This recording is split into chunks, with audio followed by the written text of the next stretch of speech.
اللهم اجعلنا من الذين آمنوا وعملوا الصالحات وتواصوا بالحق وتواصوا بالصبر آمين يا رب العالمين। আজকের খুতবার উদ্দেশ্য হচ্ছে আপনাদের সাথে সূরা হাদীদের একটি আয়াত শেয়ার করা, কিন্তু এই আয়াত থেকে কিছু শিক্ষা বলার আগে আমি প্রাসঙ্গিক কিছু কথা বলতে চাই। সূরা হাদীদের মাঝখানে আল্লাহ বিচার দিবসের একটি চিত্র তুলে ধরেছেন। বিচার দিবস এমন একটা বিষয় যা নিয়ে আল্লাহ কোরআনে বহু জায়গায় আলোচনা করেছেন। সাধারণত তিনি যখন এই সম্পর্কে বলেন, তিনি বিশ্বাসীদের সম্পর্কে বলেন যারা জান্নাতের দিকে ধাবমান, এবং তিনি অবিশ্বাসীদের সম্পর্কে বলেন যারা জাহান্নামের দিকে অগ্রসর হচ্ছে। কিন্তু আলোচ্য অংশে একটি ব্যতিক্রমী চিত্র তুলে ধরা হয়েছে। এখানে আল্লাহ বিশ্বাসী এবং অবিশ্বাসীদের তুলনা করার পরিবর্তে তিনি বিশ্বাসী এবং মুনাফিকদের তুলনা করেছেন। আল্লাহ যেন আমাদেরকে তাদের অন্তর্ভুক্ত না করেন। আল্লাহ বিশ্বাসীদের বিপরীতে অবিশ্বাসীদের তুলনা করার পরিবর্তে বিশ্বাসীদের বিপরীতে এমন লোকদের তুলনা করেছেন যারা মনে করত যে তাদের ঈমান রয়েছে, অথবা ভান করত যে তারা মুসলিম, অথবা তাদের ঈমান রয়েছে, কিন্তু বিচার দিবসে আল্লাহর কাছে এই ঈমানের কোনো মূল্য থাকবে না। এরাই হলো মুনাফিক। আল্লাহ যেন আমাদেরকে তাদের অন্তর্ভুক্ত না করেন। সূরা হাদীদের এই আলোচ্য অংশটি আমাদের জানা খুবই জরুরি, কারণ এই অংশটি আমাদের জানায় যে বিচার দিবসে কিভাবে এই দলের অন্তর্ভুক্ত হওয়া থেকে রক্ষা পাওয়া যায়। সংক্ষেপে বলতে গেলে কিয়ামতের দিন বিশ্বাসীরা যখন দাঁড়াবে, রাসূল সাল্লাল্লাহু আলাইহি ওয়াসাল্লাম তাদের দেখতে পাবেন। ইয়াউমা তারা, তিনি দেখতে পাবেন মানে রাসূল সাল্লাল্লাহু আলাইহি ওয়াসাল্লাম দেখতে পাবেন আল মুমিনিন ওয়াল মুমিনাত, বিশ্বাসী নারী এবং পুরুষদেরকে। ইয়াসআ নূরুহুম বাইনা আইদিহিম ওয়া বিআইমানিহিম, তাদের সম্মুখভাগে এবং ডান পাশে তাদের নূর ছোটাছুটি করবে। এর মানে হলো ঈমানদার পুরুষ এবং ঈমানদার নারীদের হৃদয় থেকে এবং ডান হাত থেকে জ্যোতি বিচ্ছুরিত হবে। এই আলোটি কেন জরুরি? কারণ আল্লাহর প্রতি আপনার আমার ঈমান যদি অকৃত্রিম হয় এবং বিশ্বাস দৃঢ় হয়, কিয়ামতের দিন এই বিশ্বাস জ্যোতিতে রূপান্তরিত হয়ে দীপ্তি ছড়াবে। আর এই বিশ্বাস দুনিয়াতে আমার কর্মকে প্রভাবিত করেছে। আমার হাতের সেই কাজগুলোই কিয়ামতের দিন আলোতে রূপান্তরিত হবে। সেদিন আমাদের কাছে দুটো আলো থাকবে। শেষ বিচারের দিনটি হবে নিকষ কালো একটি দিন। আধারে ঢাকা বিস্তীর্ণ পথ পাড়ি দিয়ে আমাদেরকে জান্নাতে পৌঁছাতে হবে, এবং সুদীর্ঘ পথ পাড়ি দিতে সবার আলো প্রয়োজন হবে। কিছু কিছু ব্যক্তির আলো হবে অনেক প্রখর। রাসূলুল্লাহ সাল্লাল্লাহু আলাইহি ওয়াসাল্লাম বলছেন তাদের আলো এত লম্বা হবে যে সেই আলো এক শহর থেকে আরেক শহর পর্যন্ত বিস্তৃত হবে। আবার কারো কারো আলো হবে অত্যন্ত অনুজ্জ্বল। সেই টিমটিমে আলোতে নিজের পা কোথায় ফেলছে কোনো মতে সেটুকুই শুধু দেখা যাবে। তাহলে মানুষ বিভিন্ন মাত্রায় আলো নিয়ে যখন জেগে উঠবে এবং জান্নাতের পথে যাত্রা শুরু করবে, তখন আল্লাহ তাআলার পক্ষ থেকে অভিনন্দন জানানো হবে, কারণ অন্তত তাদের নিজস্ব কিছু আলো রয়েছে। আর অনেকের তো কোনো আলোই নেই, তাই তাদের জান্নাতে যাওয়ার কোনো সুযোগ নেই। আল্লাহ বলবেন বুশরাকুমুল ইয়াওম জান্নাতুন তাজরি মিন তাহতিহাল আনহার, আল্লাহ বলবেন আজ তোমাদের জন্য সুসংবাদ জান্নাতের, যার তলদেশ দিয়ে নদী প্রবাহিত। তোমাদের সামনেই এটা আছে, হাঁটতে থাকো, চলতে থাকো। পরবর্তী আয়াতে আল্লাহ অন্য একদল লোকের কথা বলেন যারা জেগে ওঠার পর গভীর বিস্ময় আবিষ্কার করবে পথ চলার জন্য তাদের নিজস্ব কোনো আলো নেই। চারপাশ গভীর অন্ধকার, বহু দূরে তারা দেখবে কিছু আলো। আপনারা দৃশ্যটা কল্পনা করতে পারেন, চারপাশ গভীর অন্ধকারাচ্ছন্ন, আর বহু দূর থেকে তারা দেখবে কিছু মানুষ আলো নিয়ে এগিয়ে যাচ্ছে। তারা হয়তো মানুষ দেখতে পাবে না, শুধু আলোর বিচ্ছুরণ দেখা যায়। তখন তারা ভাববে আমাদেরকে দ্রুত তাদের কাছে পৌঁছতে হবে, কারণ আলোটা ধীরে ধীরে হারিয়ে যাচ্ছে। তো সেই মুনাফিকরা কিয়ামতের দিন এইরকম একটি তমসাচ্ছন্ন পরিস্থিতিতে জেগে উঠবে, আর তারা বিশ্বাসীদের আলো দেখে তাদের ধরার চেষ্টা করবে, কারণ তাদের নিজস্ব কোনো আলো থাকবে না।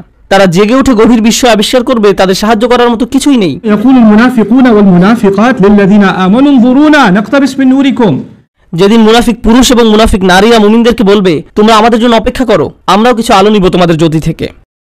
ইকতিবাস শব্দ দ্বারা বোঝায় যেমন আগের দিন আপনার হাতে মশাল থাকতো আর অন্যজনের আগুন থেকে নিজের মশাল জ্বালিয়ে নিতেন, সেরকম। তাই তারা ভাবলো আমরা তোমাদের থেকে কিছুটা আলো ধার নেব, তোমাদেরটা নিয়ে যাব না, একটু থামো, আমাদেরকে সাহায্য করো। তখন মুনাফিকদেরকে বলা হবে ইরজিউ ওয়ারাআকুম, তোমরা পিছনে ফিরে যাও, পিছনে ফিরে যাও, ফালতামিসু নূরা, এবং আলোর খোঁজ করো, আমরা তোমাদের সাহায্য করব না। হাসরের ময়দান হচ্ছে এমন ভয়াবহ একটি জায়গা যেখানে জন্মদাত্রী মা নিজ সন্তানকে পর্যন্ত অগ্রাহ্য করবে। ভাই বোন, স্বামী স্ত্রী, বাবা মা, আত্মীয় স্বজন, প্রাণের বন্ধু, এই সব পার্থিব সম্পর্কগুলো ছিন্ন হবে। প্রতিটি মানুষ শুধুমাত্র নিজেকে বাঁচাতে উদ্বিগ্ন থাকবে, কেউ এমনকি পিছনে ফিরেও তাকাবে না। তোমরা পিছনে ফিরে যাও এবং আলোর খোঁজ করো, পিছনে ফিরে যাও এক প্রকার ব্যঙ্গাত্মক মন্তব্য, মানে দুনিয়াতে ফেরত যাও এবং আলোর সন্ধান করো। কারণ কেউ যদি দুনিয়াতে তার ঈমান ও কর্ম দিয়ে আলো সংগ্রহ না করে থাকে, তাহলে সেদিন তার নিজস্ব কোনো আলোই থাকবে না। ফালতামিসু নূরা, আলো সংগ্রহ করার একমাত্র জায়গা হলো এই দুনিয়া। তারপরেও মুনাফিকরা মুসলমানদেরকে ধরার চেষ্টা করবে। এভাবে যখন তারা বিশ্বাসীদের নিকটবর্তী হবে, ফাবুরিবা বাইনাহুম বিসুরিন লাহু বাব, ঠিক এমন একটি মুহূর্তে দুই দলের মাঝে একটি বৃহৎ প্রকাণ্ড দেয়াল নেমে আসবে, যার একটি দরজা থাকবে। এই দরজা সম্পর্কে আমরা অন্য সময় আলোচনা করব। আল্লাহ বলেন অতঃপর উভয় দলের মাঝখানে খাড়া করা হবে একটা প্রাচীর, ফলে এখন তারা ধরার চেষ্টা করলেও পারবে না। দেয়ালটি খাড়া হওয়ার পর আল্লাহ বলেন দেয়ালের অন্য পাশে যে পাঁচটা মুনাফিকরা দেখতে পাবে না, সেখানে থাকবে আল্লাহর করুণা, দয়া এবং মমতা, আর অপর দিকে থাকবে কঠোর শাস্তি এবং অন্ধকার। কঠোর শাস্তি এবং অন্ধকার। তাহলে এখন শুধু অন্ধকারই নয়, রয়েছে বিশাল এক দেয়াল, ফলে তাদের পালানোর আর কোনো জায়গা নেই। আর পেছনে দেখতে পাবে শাস্তি তাদেরকে আচ্ছন্ন করার জন্য এগিয়ে আসছে। তখন এই মুনাফিকরা, আল্লাহ আমাদের তাদের অন্তর্ভুক্ত না করুন, মুনাফিকরা মরিয়া হয়ে বলবে, আলাম নাকুম মাআকুম, আমরা কি তোমাদের সাথে ছিলাম না? লক্ষ্য করুন, মুনাফিকরা অপর পাশে থাকা মুমিনদেরকে ডাকছে। স্পষ্টতই দরজা এই পাশ থেকে খোলা যায় না। আরে দরজাটা খোলো না, আমরা তো তোমাদের সাথেই থাকতাম। এভাবে মরিয়া হয়ে ডাকা হবে। সামনে অগ্রসর হওয়ার পূর্বে এটা বোঝা গুরুত্বপূর্ণ। এই কারণেই আমি আজকের খুতবার জন্য এই আয়াতটি পছন্দ করেছি। এই বাক্যটার কারণে, আলাম নাকুম মাআকুম, আমরা কি তোমাদের সাথে ছিলাম না? ব্যাপারটা হলো, এই লোকগুলো যারা দেয়ালের ভয়ঙ্কর পাশে থেকে গেছে, যারা মরিয়া হয়ে আছে, যাদের নিজস্ব কোনো আলো নেই, তারা ভাবতো তারাও মুমিনদের অন্তর্ভুক্ত। তারা এটা নিয়ে খুবই আত্মবিশ্বাসী ছিল। এত আত্মবিশ্বাসী ছিল যে তারা কিয়ামতের দিনও সেই কথা বলছে, আমরা তোমাদের সাথে নামাজ পড়তাম, তোমাদের সাথে ব্যবসা করতাম, বন্ধু ছিলাম, আত্মীয়তার সম্পর্ক ছিল, চাচাতো মামাতো ভাই বোন ছিলাম, আমরা তো একই কলেজে ভার্সিটিতে গিয়েছি। কেন আজ আমরা বিচ্ছিন্ন? কেন এই সম্পর্ক ছেদ ঘটছে আজকে? এখন অপর পাশে অবস্থিত মুমিনরা নিজেদেরকে নিরাপদ মনে করছে। দেয়াল স্থাপিত হওয়ার কারণে এই পাশের মুনাফিকরা চরম আতঙ্কগ্রস্ত হয়ে পড়লো। অন্যদিকে অপর পাশে অবস্থিত মুমিনরা নিজেদেরকে অনেক বেশি নিরাপদ মনে করছে। তাদের আর কোনো তাড়াহুড়ার প্রয়োজন নেই, কারণ এখন সম্পূর্ণ নিরাপদ। এখন তারা সময় নিয়ে মুনাফিকদের উত্তর দিচ্ছে, এই কারণে তোমরা আজ আমাদের সাথে নেই। জান্নাতি লোকেরা সর্বপ্রথম তাদেরকে বলেছিল, পেছনে ফিরে গিয়ে আলোর তালাশ করো, ফালতামিসু নূরা, পেছনে ফিরে গিয়ে আলোর তালাশ করো। স্পষ্টতই তোমাদের আলো নেই। আবার মুনাফিকরা সম্পূর্ণ হতবাক, আমাদেরও তো তোমাদের মতো আলো পাওয়ার কথা ছিল। এখন জান্নাতি মানুষরা মুনাফিকদের ব্যাপারে বর্ণনা করবে, এই লোকগুলোর তো আলো ছিল, তাদের বিশ্বাস ছিল, এই লোকগুলোর তো আলো ছিল, কিভাবে তারা এটা হারালো? কিভাবে তারা কিয়ামতের দিন সম্পূর্ণ দেউলিয়া হয়ে পড়ল? এই আয়াতটি বিশেষভাবে নিগুড় একটি আয়াত। এই আয়াতে বর্ণিত হয়েছে কিভাবে একজন মুমিন ক্রমে ক্রমে ঈমান হারায়, কিভাবে একজন মানুষ ঈমানের মতো মহামূল্যবান জিনিস পাওয়ার পরেও পরিশেষে তা হারিয়ে ফেলে। রাতারাতি কোনো ব্যক্তির ঈমান ধ্বংস হয়ে যায় না। একদিন সকালে ঘুম থেকে উঠে কোনো ঈমানদার ব্যক্তি মুনাফিক হয়ে যায় না। এটা একটা পর্যায়ক্রমিক প্রক্রিয়া। এই প্রক্রিয়াটি এই নিরন্তর বাণীতে প্রকাশিত হয়েছে, বালা, অবশ্যই তোমরা আমাদের সাথে ছিলে, ওয়ালাকিন্নাকুম ফাতানতুম আনফুসাকুম। আমি প্রথমে সহজ অনুবাদ বলছি, পরে ব্যাখ্যা করব। ওয়ালাকিন্নাকুম ফাতানতুম আনফুসাকুম। 1 নম্বর, তোমরা নিজেরাই নিজেদের বিপদগ্রস্ত করেছো। আরবিতে ফাতানা শব্দটির অর্থ হচ্ছে কোনো কিছুতে পরীক্ষাতে ফেলা। স্বর্ণ গলিয়ে তার খাদ ফেলে দিয়ে ধীরে ধীরে বিশুদ্ধ করার প্রক্রিয়াটিকেও ফাতানা বলা হয়। স্বর্ণ নিখাত করার প্রক্রিয়াটি কিন্তু সহজ নয়, বরং এটি একটি যন্ত্রণাদায়ক দহন প্রক্রিয়া। ফাতানতুম আনফুসাকুম এর অনেকগুলো ব্যাখ্যা আছে, তবে আজকের খুতবার জন্য একটা বিষয়কে হাইলাইট করব। তুমি নিজেকে বারংবার জেনে বুঝে এমন পরিস্থিতিতে ফেলেছ যেখানে তোমার ঈমান পদে পদে কঠিন পরীক্ষার সম্মুখীন হবে। এখানে জিনিসটা বোঝার চেষ্টা করুন, ঈমানের জন্য ক্ষতিকর হবে জেনেও আপনি বারবার নিজেকে এমন পরিবেশের সম্মুখীন করেছেন এবং নিজেকে বুঝিয়েছেন আমি এটা সামলে নিতে পারবো। আপনি নিজেকে এমন সব বন্ধু আত্মীয় স্বজন দিয়ে পরিবেষ্টিত করে রেখেছেন যারা খারাপ কাজ করে, খারাপ কথা বলে, অশ্লীল জিনিস দেখে, কিন্তু আপনি নিজেকে বুঝিয়েছেন আমি তাদের মতো না। আপনি বারবার ওই সব পরিবেশে যেতেন। আপনি এমন সব আড্ডায়, জায়গায়, পরিস্থিতিতে দিনের পর দিন, মাসের পর মাস, বছরের পর বছর মিশেছেন। আপনি নিজেকে প্রবোধ দিয়েছেন এইসব আমার উপরে কোনো প্রভাব ফেলবে না, সবাইকে প্রভাবিত করলেও আমাকে করবে না। এমনিতেই তারা ঈমান হারা হয়ে যায়নি। ঈমান ধ্বংসের প্রথম ধাপটি হচ্ছে অসৎসঙ্গ। তারা নিজেদেরকে সন্দেহজনক পরিস্থিতিতে ফেলে রাখত, আর তারা ভাবতো এতে তাদের উপর কোনো প্রভাবই ফেলবে না। আমি একটি হালকা উদাহরণ দিব, আশা করি পয়েন্টটা আপনারা বুঝতে পারবেন। বাসায় যখন অনেক তেল মশলা দিয়ে রান্না করেন, তখন সারা বাড়িতে সেই গন্ধে ভরে যায়। আপনি বাসার ভেতর থেকে সেই গন্ধ বুঝতে পারবেন না, কিন্তু যখন বাইরে থেকে একজন বাসায় প্রবেশ করে, বিশেষত কোনো আরব যদি আসে, সে ভাবে যে কোনো দূষিত পরিবেশে এসে পড়েছে। কয়েক ঘন্টা পার হওয়ার পর সে অভ্যস্ত হয়ে যায়, শুধু অক্সিজেন মনে হয়। ঠিক একইভাবে আপনি প্রথমে খারাপ কোনো পরিবেশে গমন করলে সাথে সাথে বুঝতে পারেন এটা ঠিক নয়, আমি খারাপ হয়ে যাব, আমার এখানে থাকা উচিত নয়। আপনার অন্তর অস্বস্তি অনুভব করে। কিন্তু আপনি যদি বারবার এই পরিবেশে যেতে থাকেন, তখন কি হবে? আপনি আর খারাপ বোধ করবেন না। কেউ যদি জীবনে প্রথমবার কোনো ধূমপায়ীর পাশে বসে, তখন সিগারেটের গন্ধে সে কাশতে থাকবে, চোখ দিয়ে পানি আসবে, ফ্রেশ বাতাসের জন্য ছটফট করবে এবং সে দ্রুত সেই জায়গা ছেড়ে চলে যেতে চাইবে। বছরখানেক পর এটাই তাদের অক্সিজেনে পরিণত হয়। সিগারেট ছাড়া তারা নিঃশ্বাসও নিতে পারে না। তাহলে প্রথম সমস্যা হলো আপনি নিজেকে অসৎ পরিবেশে ফেলে রাখেন। ফাতানতুম আনফুসাকুম। দ্বিতীয় সমস্যাটি কি ছিল?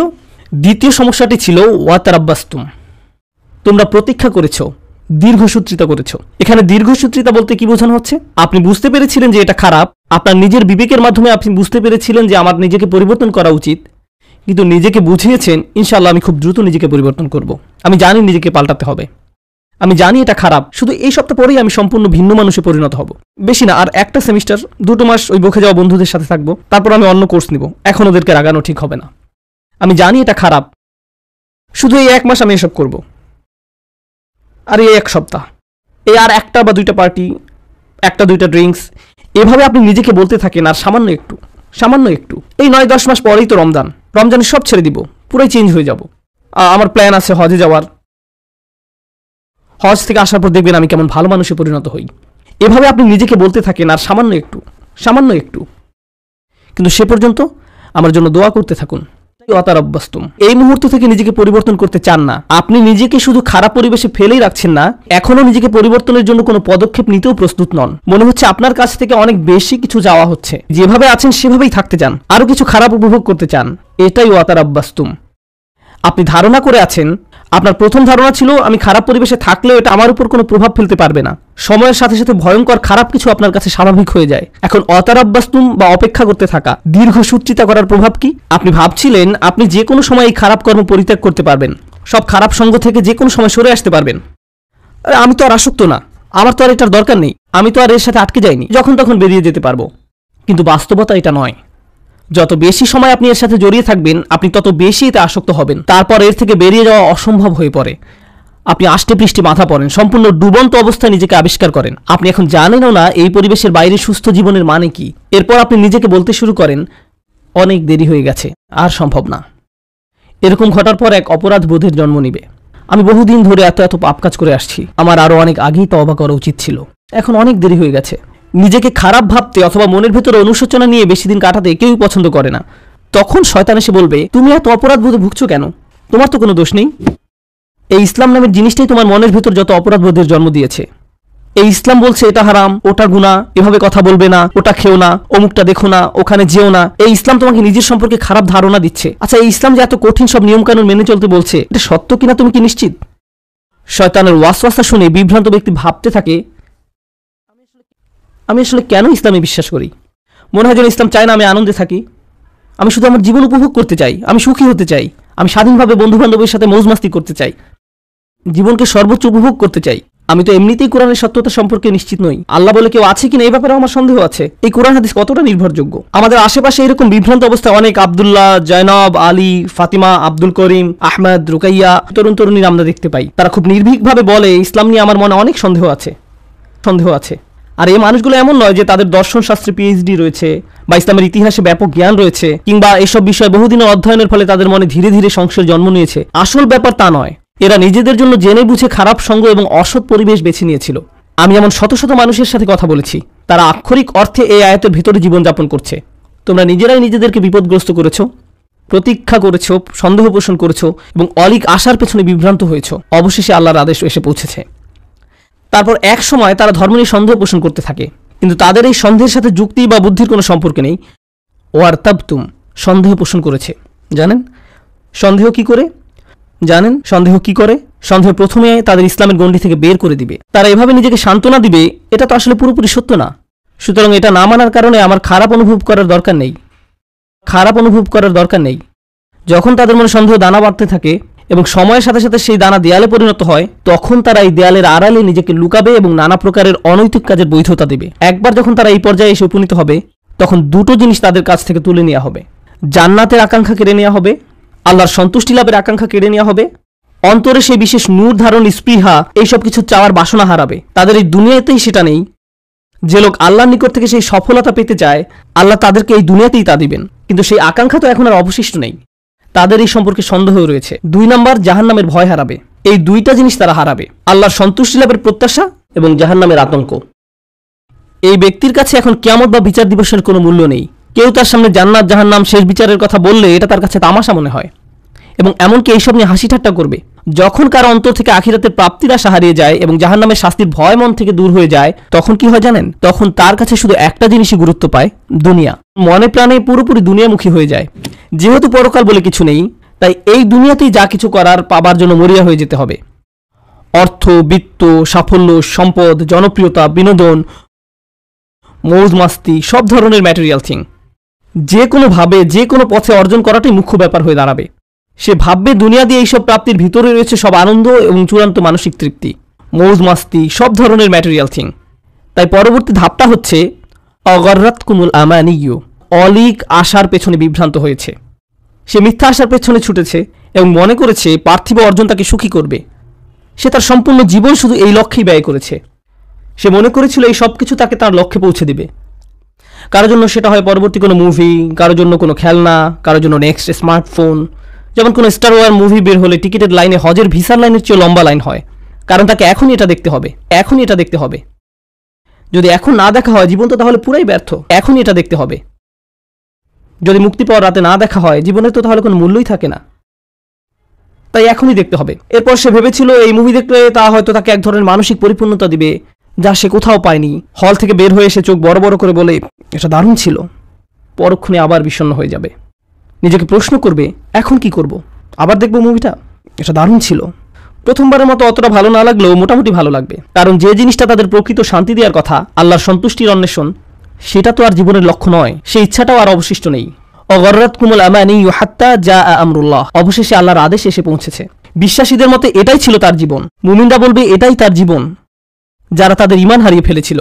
যেটা শুরু হয়েছিল আপাত দৃষ্টিতে একটা ছোট পদক্ষেপ থেকে, অসৎসঙ্গ, এবং সেখান থেকে এটা একটা অটোমেটিক ডাউনওয়ার্ড স্পাইরাল সিঁড়ি, শুধুই নিচের দিকে নেমে যাওয়া। তারপর তার মনে সন্দেহ দানা বাঁধতে শুরু করে।